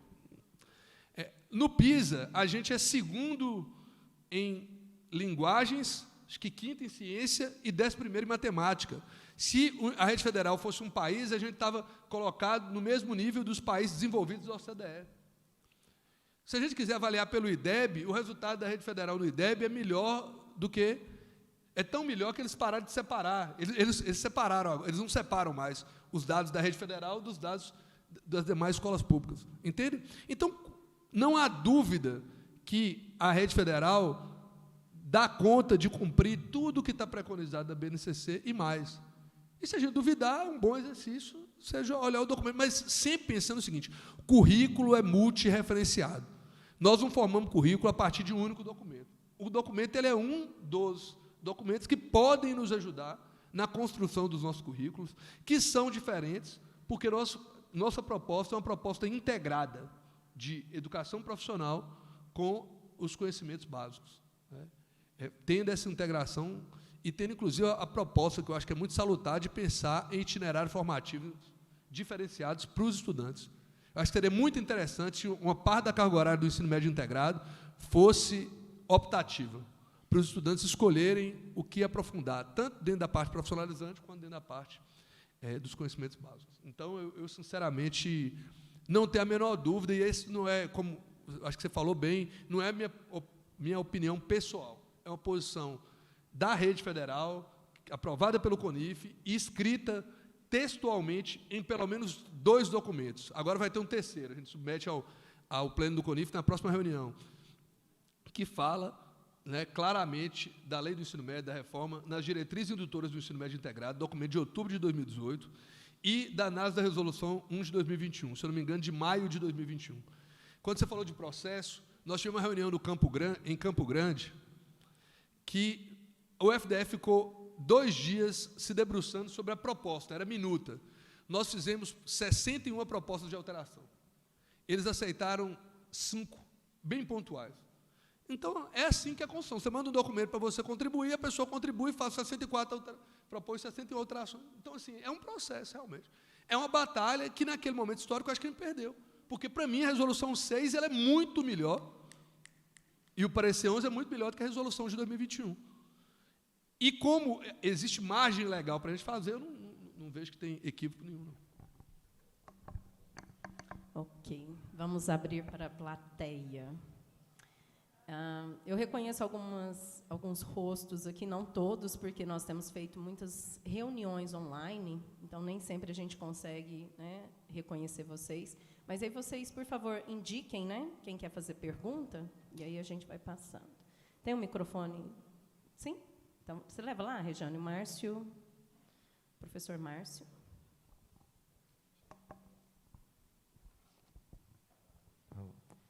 Na verdade, se o Ricardo quiser comentar em cima do meu comentário, eu acho que, no meu entendimento, de tudo daquelas normas que foram criadas, daquela evolução em verde ali, a questão do ensino médio com o nosso integrado, ela é bem resolvida, como o Ricardo acabou de narrar.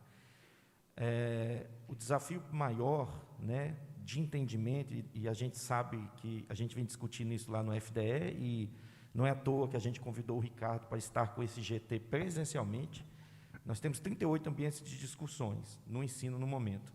Só vai ter um ambiente presencial, que é o GT, que está ligado à BNC Formação.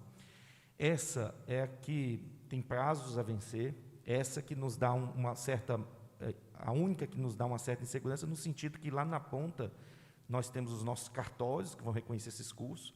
Lá na ponta e durante o processo nós temos as séries, que não conversam com o CNE.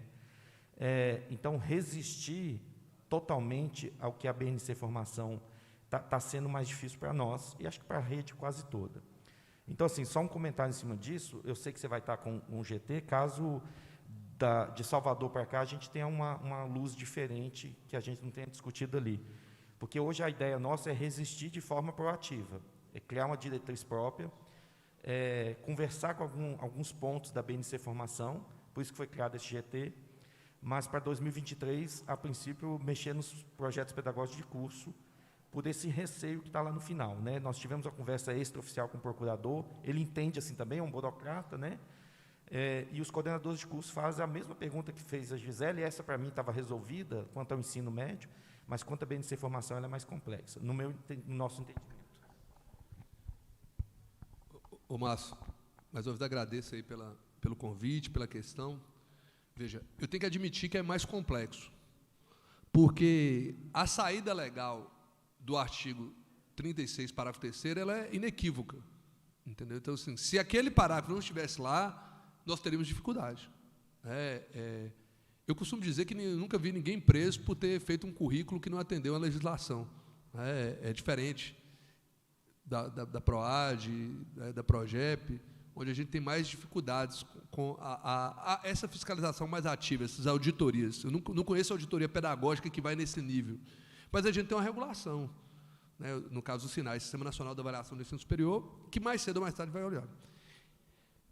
Eu acredito o seguinte, que ainda há margem para a resistência, e é a margem de uma resistência meio irrestrita. Eu tive uma reunião com a presidente do COGRAD, a professora Socorro, da Universidade Federal Rural de Pernambuco. O COGRAD está para as universidades, como o FDE está para os institutos federais. E me parece que eles caminham para a decisão amadurecida desse processo de construção de diretrizes internas para resistir.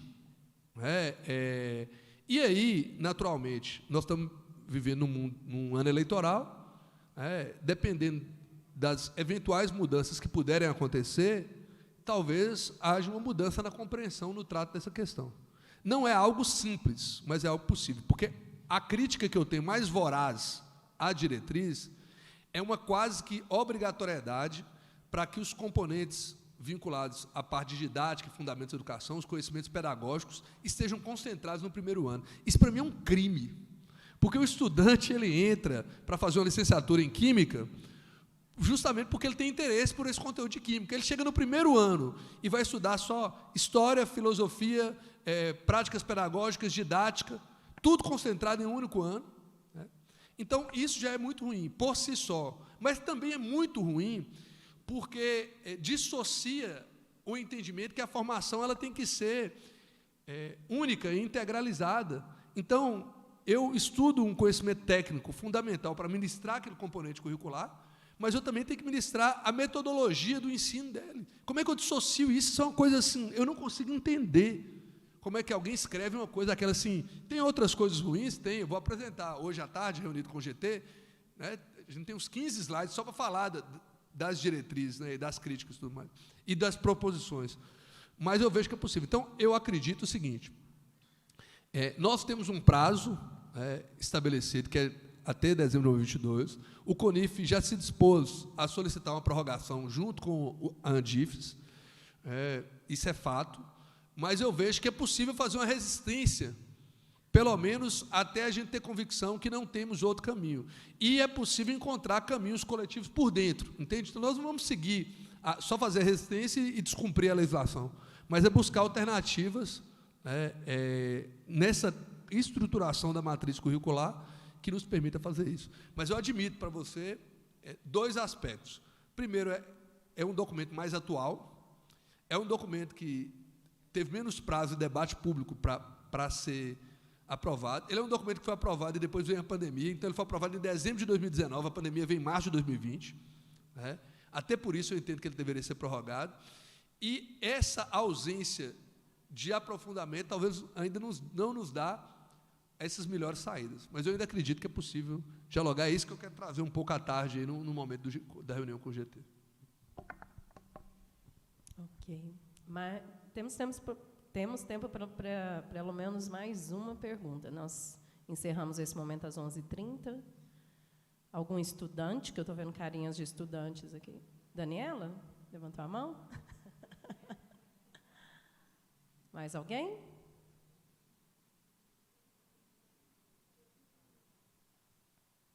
Não? Talvez, Ricardo, para você, né, poder encerrar esse seu primeiro momento de participação, fica aqui o convite. A partir das 3h30, nós temos uma reunião presencial com o nosso GT e o professor Ricardo na sala 114. Né? Quem quiser participar, não será transmissão ao vivo, não vai ser uma reunião gravada, né? É, de fato, uma roda de conversa ali para a gente trocar uma ideia especificamente sobre a BNC Formação Inicial. Então, fica o convite aqui. Talvez, Ricardo, eu acho que você poderia terminar a sua fala, né, desse momento agora da manhã, trazendo, talvez, algumas ponderações, encaminhamentos, porque eu vejo que tem muitos estudantes aqui, né, e você abordou a questão da verticalização. Você vem de uma palestra, né, falando sobre permanência e êxito. Eu acho que, de fato, para que esses estudantes, né, se reconheçam enquanto identidade institucional, né? Então, eles estão aqui numa instituição pública federal, mas com toda essa identidade enquanto IF, né, enquanto um instituto federal. Então, se você puder direcionar para eles uma mensagem. Então, eu queria falar para os nossos estudantes e pensar numa situação que eu uso quando eu vou falar um pouco dessa educação nesse contexto menos agudo da pandemia, né, no contexto de pós-pandemia. Tem uma citação de Lenin, né, pelo menos atribuída a ele, eu não consegui achar na origem, que fala que há décadas que nada acontece e há semanas em que décadas acontecem. Eu digo que o diálogo, né, isso é um processo de construção. Né, nós falamos que o ensino fundamental foi obrigatório em 88, o ensino médio em 2009. Então, nós temos um processo de democratização do acesso à educação pública muito recente. E um processo de compreensão, não só do acesso, mas da democratização, também muito recente. Mas eu vejo que, do ponto de vista da essência educacional, a gestão democrática não poderia acontecer nunca sem ouvir os estudantes. E é uma posição muito confortável para nós, professores, para nós, técnicos, não ouvir os estudantes. E é mais confortável ainda quando se fala de ensino médio integrado, porque você vai falar que ele não está preparado o suficiente, ele não está maduro o suficiente para ser ouvido. Pois eu digo o contrário. Se em qualquer momento histórico que a gente viveu, naquelas décadas em que nada aconteceu, isso era fundamental, num momento absolutamente disruptivo como nós estamos vivendo, no momento em que o advento da tecnologia de informação muda abruptamente, e já vinha mudando, só que agora é radical. Depois da pandemia, eu digo que esse carro que estava andando a 40 km por hora está andando agora a 160. Numa época que a gente fala em geração X, Y, Z, beta, alfa, gama, deixar de ouvir os estudantes é realmente inviabilizar a possibilidade de diálogos que sejam mais pautados no pertencimento. É tão interessante a gente falar isso sem querer culpabilizar o docente, mas você tem lá vários professores que dão aula numa mesma turma. Como é possível entender que tem um professor que fala, nossa, essa turma é impossível dar aula, e outro professor fala que a turma é muito boa, que é muito... Não é possível que a gente não vai começar a ter que refletir a nossa própria prática. E os estudantes têm que entender que só existe instituição por causa deles. Só existe Instituto Federal do Triângulo Mineiro se tiver estudante. Então, cada vez mais que eles forem insistentes na luta pelo direito de participar, porque muitas vezes a gente não faz isso por concessão, deveria fazer, mas a gente vai construir uma instituição que não que dialogue somente com o interesse do estudante em si, mas com todos os outros estudantes que estão por vir, e cada vez mais construir essa instituição que seja dialógica, que seja democrática, que abra espaço para isso. Então, assim, se para mim, em qualquer momento, isso era fundamental, agora, seja alunos do integrado, seja alunos dos nossos cursos concomitantes, subsequentes, superiores, até os de formação inicial e continuada, que ficam menos tempo na instituição, é fundamental que vocês pautem, que vocês se organizem. O movimento estudantil é fundamental, a discussão democrática é fundamental, para vocês poderem pautar, porque esse tempo, essa energia gasta com isso vai ser fundamental, de extrema relevância, para a gente conseguir aproximar a escola que a gente tem da escola que a gente precisa, ou da escola que a gente quer. E, quando eu digo isso, eu sei o quanto que isso é desconfortável para nós, professores. Eu estou vendo um momento extremamente assim, essas reflexões me incomodam muito, sabe? Porque eu sei o quanto que a gente está vivendo nesse momento de mudança, e a mudança incomoda, e a falta de paradigma, que eu falei lá desde o início, incomoda, mas agora a gente precisa de ter, como nos ensina Guimarães Rosa, sobretudo coragem, essa coragem de enfrentar esse momento tão denso que é o momento que ele está vivendo.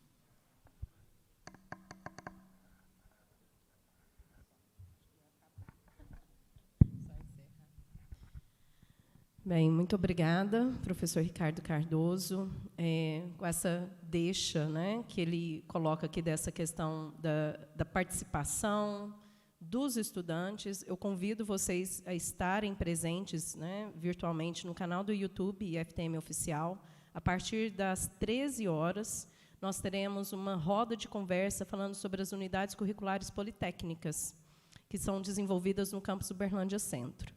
E a professora Daniela está até aqui presencialmente, que é uma das convidadas, juntamente com a professora Sâmia, elas vão contar dessa experiência em que os alunos escolhem as disciplinas que eles querem fazer, e eles até dão uma opinião em qual disciplina que eles querem para o próximo trimestre. Então, eu estava ali como professora de uma unidade curricular, já era o terceiro trimestre que eu oferecia, já com a ementa, tudo com a minha companheira ali, professora, desenvolvendo.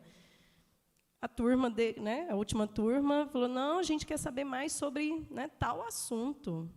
E elaboramos outra ementa, elaboramos outra disciplina. Então, eu acho que esse diálogo, e esse poder de escolha que o aluno tem que ter, para promover, de fato, esse protagonismo nas escolhas de itinerários formativos. Então, é uma experiência que tem sido desafiante, desafiadora, mas que tem apresentado aspectos muito interessantes para refletirmos. Então, fica o convite a partir das 13 horas no canal do IFTM Oficial no YouTube. Professor Ricardo, muito obrigada. A comissão organizadora preparou uma bolsinha com várias lembrancinhas de Minas Gerais, aqui de Uberlândia. Você leva lá para o norte de Minas, eu acho que o Márcio já fez esse agradecimento, e eu reforço, e foi muito importante ter você aqui conosco nesse momento de cerimônia de abertura, para reforçar esse discurso que nós já temos tido aqui na PROEM, para mostrarmos, enquanto comunidade, que nós estamos engajados nessas discussões, né, e para a gente se fortalecer enquanto rede, que eu acho que é importante, apesar do grilo incomodar sozinho, mas quando tem muito mais, né, pessoas, eu acho que o barulho ele pode incomodar e, de fato, ser ouvido, né, escutado. Muito obrigada a todos que estiveram aqui até agora. Nós teremos um momento agora de apresentação, né, de alguns livros que estão ali expostos. 2 títulos estão para distribuição gratuita. Eu vi que a professora Lívia chegou depois, eu não sei se ela ainda está aqui. Já está lá no fundo, né? A professora Lívia Zanier, né, que os estudantes estiveram aqui à frente. Professor Ricardo, eu sei que bagagem é despachada, o senhor vai levar alguns exemplares, por favor, para a biblioteca, né, do Instituto Federal do Norte de Minas, por favor. E volta a palavra, então, para a nossa cerimonialista Rejane. Muitíssimo obrigada, pessoal. Agradecemos também a presença no nosso evento de Firmiano Alexandre dos Reis Silva, diretor-geral do IFTM Campus Avançado Campina Verde. Encerramos, neste momento, as atividades desta manhã. Agradecemos mais uma vez a presença de todos.